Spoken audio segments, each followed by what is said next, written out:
It's me, Dipankar Deka, and you are watching our channel Rainbow Tech. আমি আলোচনা কৰিছোঁ HS 2026 computer science পেপাৰখনৰ কিছুমান concept লগতে কিছুমান কোৱেশ্চন এনসাৰ্স যিবিলাকে তোমালোকৰ ফাইনেল এক্সামত বহুখিনি প্ৰকাৰে হেল্প কৰিব। ইয়াতে মই বিভিন্ন ধৰণৰ কোৱেশ্চন এনসাৰ এতিয়ালৈকে প্লেলিষ্টত আলোচনা কৰিলোঁ। তাৰ ভিতৰত প্ৰিভিয়াছ ইয়াৰ কোৱেশ্চন এনসাৰ লৈছিলোঁ আৰু কিছুমান ইম্পৰ্টেণ্ট কোৱেশ্চন এনসাৰ লৈছোঁ যিবিলাকে তোমালোকৰ আপকামিং এক্সামত হেল্প কৰিব। এই প্লেলিষ্টটো সিকুৱেন্সৰ কোনো খেলিমেলি নোহোৱাকৈ মই লৈ আহিছোঁ অন্য এটা ভিডিঅ'। আজিৰ এই ভিডিঅ'টোত মই আলোচনা কৰিম প্ৰগ্ৰামিং ৰিলেটেড কিছুমান question answers and I hope this question answer will help you in your upcoming exam. If you will found this channel helpful, then don't forget to subscribe. Or if you will find this video helpful, then don't forget to share it with your friends. Okay, now we will go to our screen and we will discuss those question answer whatever I have prepared. If you are watching this video for the first time and if you haven't watched those previous videos, then go to the description sections. There you will get the complete playlist and you watch those previous videos from the playlist also. Okay, what is the first question here? What is the binary files? আৰু এই কোৱেশ্চনটো তোমালোকৰ 2022 আহিছিলে। Okay, এই কোৱেশ্চনটো বহুত বেছি important হ'ব পাৰে, এবাৰো অহাৰ চান্স আছে। কি দিয়া আছে? A binary file in C++ is a file that stores data in a binary format like zeros and one. আমি যে কম্পিউটাৰৰ যিবিলাক বাইনাৰী ফৰ্মেট পাওঁ, মেমৰি যিবিলাক পাইছিলোঁ, যে exactly as it is represented in the computer memory. Computer মেমৰিবিলাক যে 0-1ত ৰিপ্ৰেজেণ্ট কৰা থাকে বা কম্পিউটাৰ লেংগুৱেজটো যে 0-1ত থাকে, সেইটোকে ইয়াৰ বাইনাৰী ফাইল বুলি কয়। আৰু C++তো এনেকুৱা ধৰণৰ বাইনাৰী কিছুমান ফাইল থাকে যিবিলাক 0-1এৰে ৰিপ্ৰেজেণ্ট কৰা হয়। Unlike text files, binary files are not human readable and do not convert data into characters. Text ফাইলৰ দৰে নহয়, এইটো হৈছে অকণমান বেলেগ, যিটো হিউমেন ৰিডেবল নহয়, এইটো কেৱল মেচিন ৰিডেবলহে হয়। ই কেৱল 0-1তে বুজি পায় আৰু ই কোনো কেৰেক্টাৰলৈকে কনভাৰ্ট কৰি নিদিয়ে। I hope you have understand this first question and it is very important. আৰু তোমালোকে তোমালোকৰ নোটবুকত এইবিলাক কুৱেশ্যন এনচাৰ নোট ডাউন কৰি যাবা বা স্ক্ৰীনশ্বট লৈ ল'বা, পিছতো তোমালোকে নোট ডাউন কৰিব পাৰিবা। নেক্সট কুৱেশ্যনটো কি দিয়া আছে? What is text file? Text file কি হয়? আমি অলপ আগত এইটো পঢ়িলোঁ কি যে বাইনাৰী ফাইলছ, এইটো 2022ত আহিছিলে। তো এইবাৰ এইটো অহাৰ এটা চান্স আছে টেক্সট ফাইল কি হয় আহিব পাৰে। এনচাৰটো কি দিয়া আছে? A text file in C++ is a file that stores data in the form of readable. যাতে আমি পঢ়িব পাৰোঁ তেনেকুৱা ফৰ্মত ছেভ কৰা ফাইল ফৰ্মেটটোকে টেক্সট ফাইল বুলি কোৱা হয়। Characters such as letters, digits and symbol. যিবিলাক লেটাৰ্ছ থাকে, ডিজিটছ থাকে, চিম্বল যিবিলাক আমি ব্যৱহাৰ কৰোঁ, সেইবিলাকক টেক্সট ফাইল বুলি কোৱা হয়। Data is saved as ASCII format. ASCII format তোমালোকে জানা। ASCII ফৰ্মেটৰ ইয়াৰ ASCIIৰ ফুল ফৰ্মটো কি মোক কমেণ্ট ছেকশ্যনত জনাবাচোন। ASCII কি হয়? or Unicode characters, so it can be easily read and edited using the text editor. আমি যে text editor বিলাক ব্যৱহাৰ কৰি পেলাই এইবিলাক ক্যাৰেক্টাৰ আমি কি কৰিব পাৰোঁ, আমি এডিট কৰিব পাৰোঁ। আৰু এইবিলাক বহুত বেছি ইম্পৰ্টেণ্ট হয় প্ৰগ্ৰামিং সেক্টৰত। ঠিক আছে, নেক্সট কুৱেশ্যনটো কি দিয়া আছে? What is function overloading? আমি বিভিন্ন ধৰণৰ ফাংচনৰ ক্যাৰেক্টাৰ বা ফাংচন ৰিলেটেড আমি বস্তু পাওঁ, যেনেকৈ ফাংচন অভাৰৰাইডিং, ফাংচন অভাৰলোডিংটো ইয়াতে সুধিছে। Function overloading is a features of C++, এইবিলাক প্ৰগ্ৰামিং সেক্টৰৰ হয়, ফিচাৰ্ছ অফ C++ৰ হয়, that allows multiple functions to have the same name but different parameters. অৰ্থাৎ সেম ফাংচন নেম থাকিব পাৰে, কেইবাটাও আমাৰ ফাংচন থাকিব পাৰে, তেওঁলোকৰ নেমবিলাক সেম হ'ব পাৰে, কিন্তু তেওঁলোকৰ যিবিলাক পাৰামিটাৰ আমি ভিতৰত ব্যৱহাৰ কৰোঁ, different number, type or order of parameters, তাৰ ভিতৰত পাৰামিটাৰ্ছবিলাক ডিফাৰেণ্ট হ'ব লাগিব। আৰু the compiler decides which functions to call based on the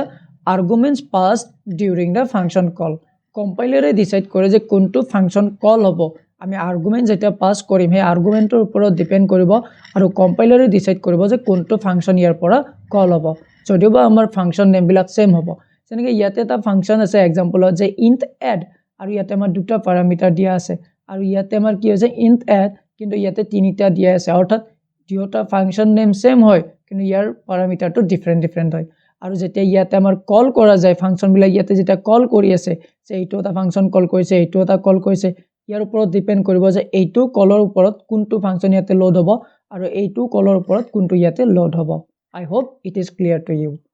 আৰু এই কুৱেশ্যনটো তোমালোকৰ 2022ত আহিছিলে। Now we are moving to our fourth number question.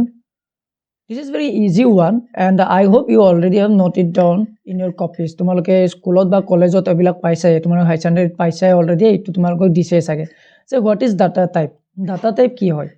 Data type specifies the type of data a variable can store. এটা ভেৰিয়েবলে কেনেকুৱা ধৰণৰ ডাটা ষ্ট'ৰ কৰিব, এই ডাটা টাইপটো আমাক স্পেচিফাই কৰি দিয়ে। They tell the compiler how much memory to allocate and what kind of values a variable can hold অৰ্থাৎ তেওঁলোকে কম্পাইলাৰটো কৈ দিয়ে যে এটা ভেৰিয়েবলত কিমান ধৰণৰ কিমান সাইজৰ মেমৰি ল'ব লাগিব আৰু সেই তাত কেনেকুৱা ডাটা ষ্ট'ৰ হ'ব হেতু কম্পাইলাৰক আমি কোৱাৰ কাৰণে এনেকুৱা ধৰণৰ ডাটা টাইপটো আমি ইউজ কৰাটো বৰ বেছি ইম্পৰ্টেন্ট ডাটা টাইপ আমাৰ বিভিন্ন ধৰণৰ থাকে যে টাইপছ অফ ডাটা টাইপছ ইয়াতে মোৰ দিয়া আছে যে বেসিকৰ ভিতৰত থাকে যে int float double character boolean এবিলাক হৈছে কিছুমান আমাৰ বেসিক অৰ্থাৎ প্ৰিমিটিভ ডাটা টাইপ বুলি কওঁ তাৰ ভিতৰত আমাৰ কিছুমান থাকে যে derive data types arrays pointer functions reference এবিলাকৰ কিছুমান আমাৰ ডেৰাইভ ডাটা টাইপছ হয় তাৰ পিছত আমাৰ user defined data types struct union enum class এই যেতিয়া আমি ডাটা ষ্ট্ৰাকচাৰ ব্যৱহাৰ কৰি যেতিয়া আমি প্ৰগ্ৰামিং বিলাক কৰো তেতিয়া আমাৰ ইউজাৰ ডিফাইন্ড ডাটা টাইপছ বহু বেছি ইউজেছ হয় আৰু ইয়াতে ডাটা টাইপ কেনেকৈ ডিক্লেয়াৰ কৰে তোমালোকে চাগে অলৰেডি জানাই এই যে ইন্ট লিখা আছে ফ্লোট লিখা আছে এইবিলাক কি হয় একোটা ডাটা টাইপ এটো ইন্টিজাৰ ডাটা টাইপ এটো ফ্লোটিং ডাটা টাইপ আৰু এটো আমাৰ আছে character data type now we are moving to our fifth number question and what is it given what is variable variable কি হয় এটো তোমালোকে জানাই A variable is a name given to a memory location that stores a value which can be changed অৰ্থাৎ এটা মেমৰিত কি ধৰণৰ value store হ'ব আৰু এই ভ্যালুটো কোনটো নামত ষ্ট'ৰ হ'ব হেতু ইয়াতে আমি এসাইন কৰাৰ কাৰণে ব্যৱহাৰ কৰো ভেৰিয়েবল নেমটোৰ এগেইনষ্টত আমি এটা ডাটা ষ্ট'ৰ কৰাৰ কাৰণে ব্যৱহাৰ কৰো মেমৰি লোকেশনত যাতে আমি অতি সহজে আমি এক্সেস কৰিব পাৰো তেনেকুৱা ক্ষেত্ৰত আমি ভেৰিয়েবল নেম এটা দিয়াটো বহু বেছি কম্পালসৰি বা ইম্পৰ্টেন্ট আমাৰ বিভিন্ন ধৰণৰ ডাটা টাইপ থাকে এইবিলাক হৈছে কি ডাটা টাইপ যে ইন্ট ফ্লোট ক্যাৰেক্টাৰ আৰু এই নাম্বাৰ প্ৰাইস গ্ৰেড এইবিলাক যে আমি বহাও আমি যে লিখো হেবিলাক আমি ভেৰিয়েবল বুলি কওঁ আৰু যিবিলাক এইবিলাক হ'ব এইবিলাক হৈছে আমাৰ একোটা ভ্যালু মই যদি ইয়াতে ক'ব যাও ইয়াত কি কম এই যেটো ইন্ট লিখা আছে এইটো হৈছে কি আমাৰ ডাটা টাইপ আৰু এই যেটো a2 লিখা আছে এইটো হৈছে আমাৰ কি এইটো এটা ভেৰিয়েবল নেম অৰ্থাৎ a নামৰ ভেৰিয়েবল যত আমাৰ 10 ভ্যালু এটা ৰাখি থৈছে ফ্লোট নামৰ এটা ডাটা ভ্যালু এটা ডাটা টাইপছ আৰু v2 হৈছে আমাৰ এটা ভেৰিয়েবল নেম যত 5.5 বুলি এটা ডাটা ষ্ট'ৰ কৰা আছে ঠিক তেনেকৈ c2 হৈছে আমাৰ এটা কি ভেৰিয়েবল নেম ইয়াতে নাম্বাৰ বুলি আমি ৰাখিব পাৰো প্ৰাইস ৰাখিব পাৰো গ্ৰেড ৰাখিব পাৰো এবিলা হৈছে এটা ভেৰিয়েবল আৰু ভেৰিয়েবল নেমটো আমাৰ ইম্পৰ্টেন্ট হয় যেতিয়া আমি কোডিংত আমি যেতিয়া কেতিয়াবা আমি বস্তুবিলাক ষ্ট'ৰ কৰাৰ কাৰণে ডাটাটো ষ্ট'ৰ কৰাৰ কাৰণে ভেৰিয়েবল নেমটো লাগিব আৰু ডাটা টাইপটো লাগিব যে কেনেকুৱা ধৰণৰ ডাটা ষ্ট'ৰ কৰিব লাগিব হেতু ডিটাৰমাইন কৰাৰ কাৰণে আমাক ডাটা টাইপ লাগে আৰু rules of naming variables variable বিলাক নেম যেতিয়া কৰো অৰ্থাৎ যেতিয়া ভেৰিয়েবল ক্ৰিয়েট কৰো তেতিয়া আমাৰ কিছুমান ৰুলছ থাকে যেনেকৈ must start with letter or underscore আমি যেতিয়া ভেৰিয়েবল এটা ক্ৰিয়েট কৰিম হয়তো এটা লেটাৰেৰে ষ্টাৰ্ট হ'ব লাগিব বা আন্ডাৰস্কোৰেৰে ষ্টাৰ্ট হ'ব লাগিব can not start with digit আমি কেতিয়াও ডিজিটেৰে ষ্টাৰ্ট কৰিব নোৱাৰো যে সাপোজ 1 2 এনেকৈ ষ্টাৰ্ট কৰিব নোৱাৰো নো স্পেশাল সিম্বল এক্সেপ্ট ড্যাশ আমি এই ড্যাশ অৰ্থাৎ আন্ডাৰস্কোৰ আৰু বাহিৰে বেলেগ আমি সিম্বল ব্যৱহাৰ কৰিব নোৱাৰো cannot use keywords কিছুমান আমাৰ keywords আছে যিবিলাক C++ program বিলাকত ফিক্স থাকে হেবিলাকো আমি ব্যৱহাৰ কৰিব নোৱাৰো case sensitive sum and sums are different আৰু ভেৰিয়েবল টো বহুত কেছ সেনসিটিভ হয় যদি মই SUM এনেকৈ লোৱাৰ লেটাছত লিখিছো আৰু ইয়াতে সামটো যদি মই এনেকৈ লিখিছো S to capital D UM তো এনেকৈ লিখিছো তো these both variables are different they will think these are some rules which we should know okay Next, 6 number question. What is loops? Explain its types. Loop is a key. It is a control structure that allows a block of code to be executed repeatedly as long as given the condition is true. আমি তাৰ ভিতৰত loop বিলাকৰ ভিতৰত এটা condition দিব পাৰো আৰু সেই কন্ডিশন যদি ট্ৰু হয় তেতিয়া হেতু আমাৰ বাৰে প্ৰতি ৰিপিট হৈ থাকিব আৰু সেই কোডটো আমি বহু কেবাৰ ইউজ কৰি থাকিব পাৰো এনেকুৱা সিচুৱেচনত আমি বহু কেবাৰ কোড লিখি থকাতকৈ আমি কিছুমান লুপ ব্যৱহাৰ কৰি পেলাই এটা ব্লক অফ কোড আমি কেবাবাৰো ইউজ কৰি থাকিব পাৰো বিভিন্ন ধৰণৰ প্ৰগ্ৰামিং ক্ষেত্ৰত আমি লুপটো ব্যৱহাৰ কৰো আৰু বিভিন্ন ধৰণৰ সফটওয়্যাৰ ৰিলেটেড বস্তুবিলাক ডেভেলপমেন্টত এই লুপ কনসেপ্টটো ব্যৱহাৰ কৰি থকা হয় আমাৰ বিশেষকৈ তিনিটা ধৰণৰ লুপছ থাকে for loop while loop do while loop if you have done any programming yet you must have used these things right যদি তোমালোকে অলৰেডি কেতিয়াবা প্ৰগ্ৰামিং কৰিছা তো এইবিলাক প্ৰগ্ৰামিং তোমালোকে ইউজ কৰিছে চাগে ফৰ লুপ ব্যৱহাৰ কৰিছা while loop do while loop এই তিনিটাৰ কেতিয়াবা এক্সপ্লেইনটো বাৰু নাহে তেনেকৈ কিন্তু টাইপছ অফ লুপছ এইটো লিখিব দিব পাৰে ঠিক আছে আৰু ইয়াৰ ভিতৰত হয়তো তোমালোকক সিনট্যাক্স বুলি কেতিয়াবা লিখিব দিব পাৰে সিনট্যাক্সটো তোমালোকে লিখি দিবা ঠিক আছে ইয়াৰ ওপৰত তোমালোকক কোনো থিওৰিটিক্যালি কোৱেশ্চন অহাৰ চান্স বহু বেছি কম আছে কিন্তু সিনট্যাক্সটো লেখাৰ প্ৰয়োজন আছে বা সিনট্যাক্সটো লিখিব দিব পাৰে বা ইয়াৰ মাজত কিবা এটা বস্তু নোহোৱা কৰি দিব আৰু হেতু দিব যে ইয়াৰ মাজত কোনটো হ'ব পাৰে তো ফৰ লুপৰ সিনট্যাক্সটো এইটো হয় তোমালোকে নোট ডাউন কৰি ৰাখিবা নেক্সট while লুপৰ ওপৰতো ইয়াতে সিনট্যাক্সটো এনেকৈ দিয়া থাকে এটা while লিখি পেলাই ইয়াৰ ভিতৰত কন্ডিশনটো দিও কি কন্ডিশন দিও যে I less than or equal 5 অৰ্থাৎ আমাৰ 5তকৈ সৰু বা 5তকৈ ডাঙৰ অৰ্থাৎ ইমান বাৰ আমাৰ লুপটো চলি থাকিব এইটো হৈছে আমাৰ এটা সিনট্যাক্স এইখিনি তোমালোকে মনত ৰাখি লবা নেক্সট ডু while লুপ ইয়াতে আছে ডু while লুপৰ সিনট্যাক্সটো তোমালোকে ইয়াৰ পৰা নোট ডাউন কৰি লবা এইটো তোমালোকৰ সিনট্যাক্স হয় ঠিক আছে আমি এতিয়া একবাৰ আমাৰ নেক্সট কোৱেশ্চনটো লৈ What is the need of object oriented programming? আমাৰ বিভিন্ন ধৰণৰ প্ৰগ্ৰামিং ল্যাঙ্গুৱেজ থাকে যেনেকৈ procedural programming language ঠিক তেনেকৈ object oriented programming language object oriented programming language মানে কি C C++ এবিলা হৈছে কিছুমান object oriented programming language আৰু ইয়াৰ প্ৰয়োজন কি হেতু ইয়াতে হদিছে এটো বহুত বেছি ইম্পৰ্টেন্ট হয় তোমালোকৰ এক্সামত আহিব পাৰে আৰু তেতিয়া তোমালোকে যদি তোমালোকৰ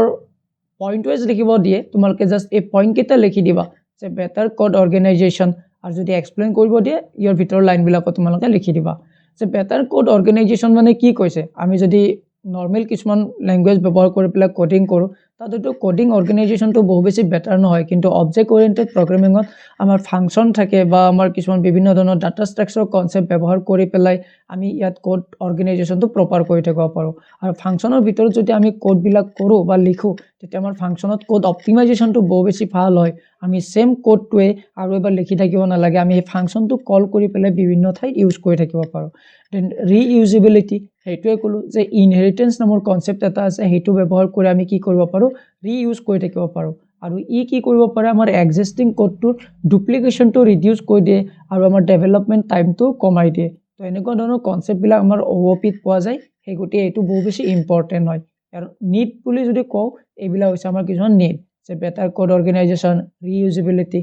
ইজি মেইনটেনেন্স আৰু OOP ব্যৱহাৰ কৰি আমি যদি কিবা বস্তু ডেভেলপ কৰো তাৰ মেইনটেনেন্সটো বহু বেছি ইজি হয় আমাৰ ডিবাগিংত বহুত বেছি ইজি হয় আৰু আমাৰ বেলেগ পাৰ্টত কেটাও এফেক্ট নকৰে আমাৰ প্ৰগ্ৰামিংত যদি এটা পাৰ্টত ভুল হয় সেইখিনিতে আমাৰ প্ৰবলেম হ'ব আৰু যদি গোটেইখিনিত কেটাও ইয়াত প্ৰবলেমটো দেখা নিদিয়ে অকনমান ঠাইতে ইয়াত প্ৰবলেমটো দেখা দিব যিখিনি ঠাইত আমি কৰিছো আমি ফাংচন ব্যৱহাৰ কৰি থাকিলে আমাৰ এটা ফাংচনতহে এৰৰ আহিব দেন ডাটা সিকিউৰিটি এনকেপসুলেশন বুলি এটা কনসেপ্ট থাকে আৰু এই কনসেপ্টৰ ওপৰত বেস কৰি পেলাই আমাৰ ডাটা বিলাক সিকিউৰ কৰি ৰাখিব পাৰো যেনেকৈ প্ৰাইভেট প্ৰটেক্টেড পাব্লিক এনেকুৱা ধৰণৰ কনসেপ্ট বিলাক ব্যৱহাৰ কৰি পেলাই মেথড বিলাক ব্যৱহাৰ কৰি পেলাই আমাৰ সিকিউৰিটিটো আমি ইমপ্ৰুভ কৰিব পাৰো নেক্সট ৰিয়েল ওয়াৰ্ল্ড মডেলিং আমাৰ ৰিয়েল ওয়াৰ্ল্ডত যিবিলাক সফটওয়্যাৰ বা প্ৰগ্ৰাম বিলাক ডেভেলপ হৈ আছে আৰু যিবিলাক লজিক্যাল বেসড কাম হৈ থাকে বা ৰিয়েলিস্টিক ধৰণৰ বস্তুবিলাক হৈ থাকে তেনেকুৱা ক্ষেত্ৰত ডেভেলপমেন্টত আমাৰ OOP টোৰ বহু বেছি ইম্পৰ্টেন্স আছে ঠিক আছে এইবিলাক হৈছে কিছুমান অবজেক্ট যিবিলাক তোমালোকে লিখিব পাৰা যদি ইম্পৰ্টেন্সটো হতে তোমালোকে ইয়াৰ পৰা লিখি দিবা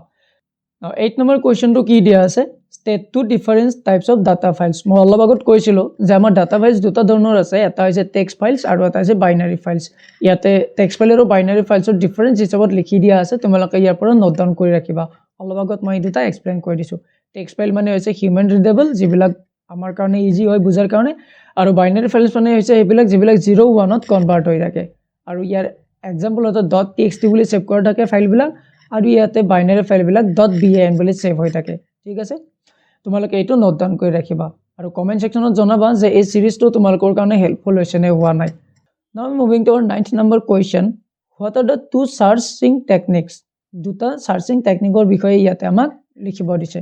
আমাৰ কমনলি ইউজ হৈ থকা সাৰ্চিং টেকনিক বুলি যদি কও হেতু যে লিনিয়াৰ সাৰ্চ আৰু এটা যে বাইনাৰি সাৰ্চ এবিলাক আমাৰ প্ৰগ্ৰামিং যদি তোমালোকে কেতিয়াবা কৰা বা কৰিছা তেতিয়ালে তোমালোকে এবিলাক অলৰেডি পাইছা আৰু যদি তোমালোকে প্ৰগ্ৰামিং কৰাও নাই যদি ফিউচাৰত তোমালোকে কম্পিউটাৰ সায়েন্স লাইনত যোৱা তে এনেকুৱা ধৰণৰ কনসেপ্টৰ ওপৰত তোমালোকে প্ৰগ্ৰামিং কৰিব লগা হ'ব very ইন্টাৰেষ্টিং থিংস ঠিক আছে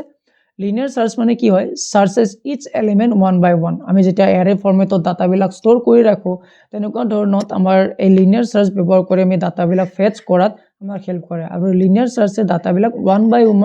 one by one search কৰি থাকে and simple to implement it is very easy হয় ঠিক আছে suitable for small and unsorted list এটা small আমি কিছুমান কাম কৰো তেনেকুৱা ক্ষেত্ৰত এই linear search টো কামত আহে বেছিকৈ আৰু binary search divide the list into two halves repeatedly আমাৰ এটা লিষ্ট আমাৰ কি কৰি দিয়ে দুটা হাফছত সেপাৰেট কৰি দিয়ে এটা আৰু তাৰ দুইটা পাৰ্টত এটা কৈ সাৰ্চিং বিলাক কৰি থাকে সাৰ্চিং মেথড ই অকলতকৈ ফাস্ট হয় লিনিয়াৰ সাৰ্চৰ তুলনাত ইয়াত ডাটা যদি আমি কেতিয়াবা বিচাৰিব লগা হয় এটো বহুত ইজি ভাবে আমি বিচাৰিব পাৰো 10th নম্বৰ কোৱেশ্চনটো কি দিয়া আছে what is the difference between equal to আৰু এটা হৈছে আমাৰ অ্যাসাইনমেন্ট অপাৰেটৰ অৰ্থাৎ এইটো ইকুৱেল এইটো হৈছে ডুৱেল ইকুৱেল ইয়াতে দিয়া আছে মানে কি এইটো ইকুৱেল অপাৰেটৰ বুজায় আৰু এইটো বুজায় আমাৰ এছাইনমেণ্ট অপাৰেটৰ এছাইনমেণ্ট অপাৰেটৰ মানে কি হয় যেতিয়া আমি যদি কেতিয়াবা প্ৰগ্ৰামিঙত এনেকৈ লিখোঁ যে a = 10 তাৰমানে আমি কি কৈছোঁ যে ইয়াতে a নামৰ যিটো ভেৰিয়েবল ইয়াতে 10 ভেলুটো আমি এছাইন কৰি দিছোঁ অৰ্থাৎ a ৰ ভেলু হৈছে 10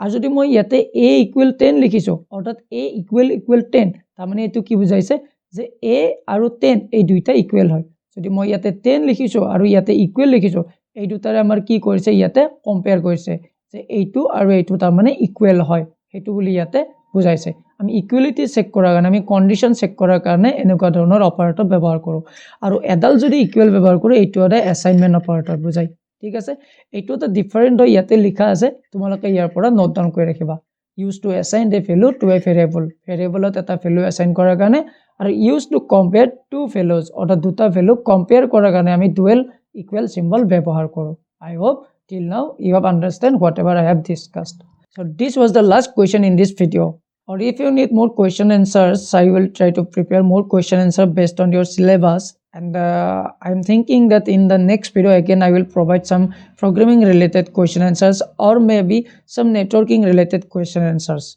Okay, so now if you will love this channel, don't forget to subscribe. Or if you will found this video helpful, don't forget to share it. So আজিলৈকে এইখিনিয়ে ধন্যবাদ